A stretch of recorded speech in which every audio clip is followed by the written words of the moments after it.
Assalamualaikum warahmatullahi wabarakatuh.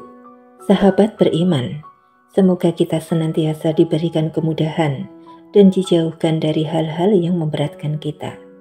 Dan semoga senantiasa juga kita diberikan ketetapan iman dan Islam. Amin. Problematika yang dihadapi umat Islam saat ini.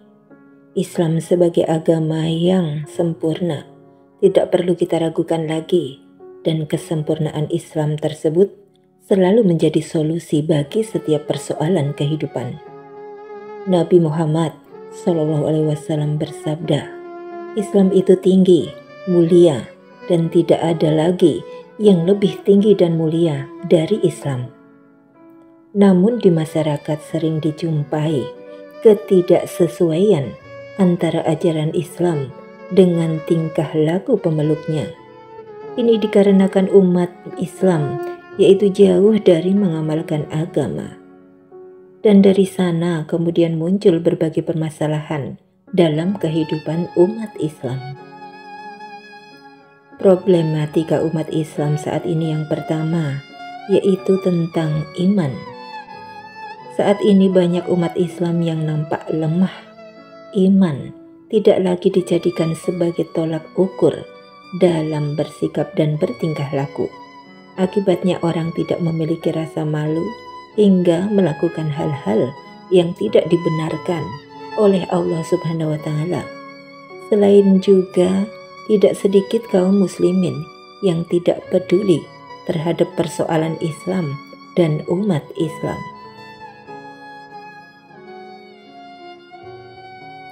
Kemudian problema yang kedua yaitu pemahaman terhadap Islam.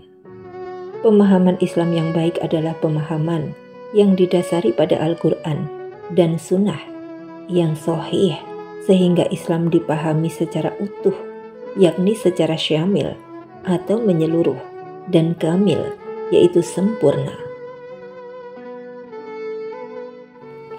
Realitanya, tidak sedikit dari umat yang memahami Islam secara parsial atau juz'iyah, sehingga mereka mengamalkan satu aspek dari Islam itu lalu mengabaikan aspek yang lainnya.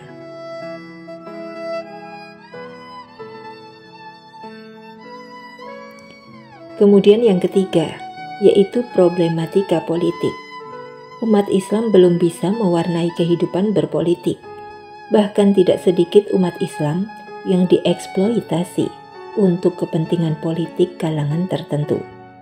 Ada pula yang tidak mau menggunakan politik Islam dalam sepak terjang kehidupan politiknya, malah cenderung menggunakan Islam untuk kepentingan politik, bukan berpolitik untuk kepentingan Islam.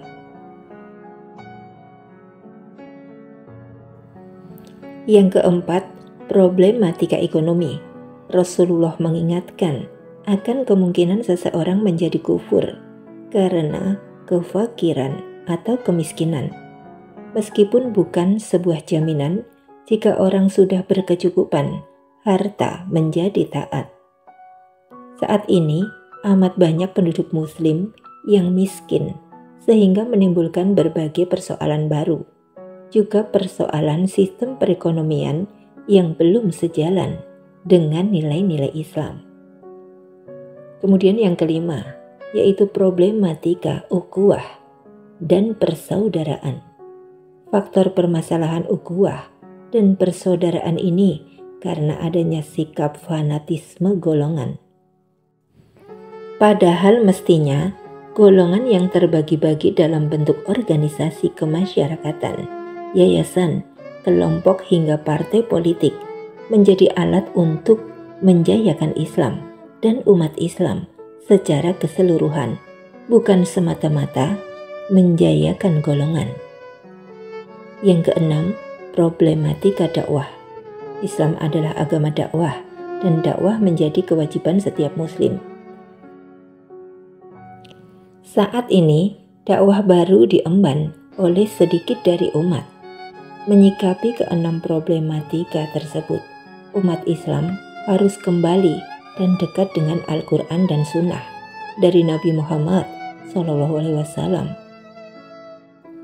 Sebagaimana dalam Al-Quran Surah Al-Jumu'ah ayat 2. Dialah yang mengutus kepada kaum yang buta huruf seorang Rasul di antara mereka yang membacakan ayat-ayatnya kepada mereka, mensucikan mereka, dan mengajarkan mereka kitab dan hikmah, as-sunnah.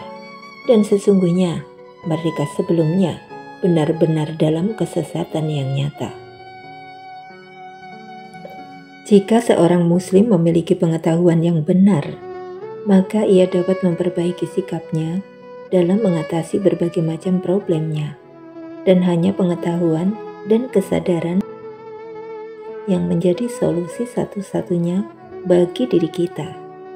Adapun cara mencapai pengetahuan dan kesadaran adalah berusaha untuk menyingkap prinsip-prinsip dan ajaran-ajaran Islam yang agung yang tidak diketahui oleh banyak kalangan muslim.